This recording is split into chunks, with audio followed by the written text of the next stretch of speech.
Once again mga katrupang basketballista,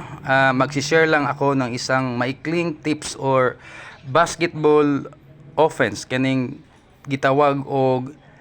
screen and roll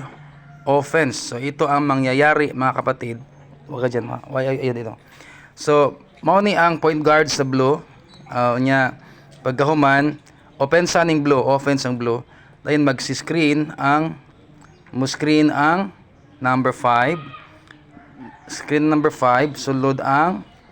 number 1 nya kining number 5 mo tapad dinhi paspasa kalit kini nga dula pananglit ko ng bula na anya paspas man kaini mo duol ang uno na siya kapasahan 3 or 5 og kining 5 kung mapasahan og bula nya mo duol ning gagwardya diri atong timan anang 5 o 5 timan ni naay 2 gatang pananglitan ang bola na nadiri yan ang 5 na punta pa diri niya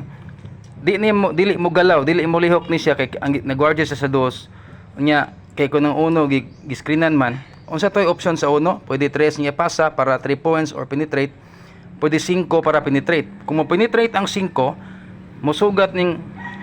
pula aron gwardiya kining 4 libre kining 4 gyud hawan kining 4 no hawan mapasahan 5 timan ni 4 unya kung pananglitan inigsulod sa 5 ang musugat niya kini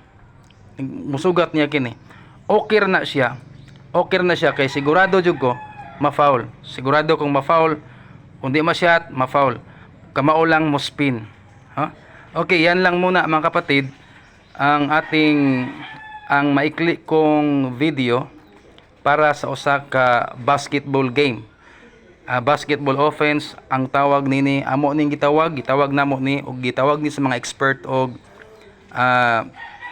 screen and roll nga offense. God bless, see you next time.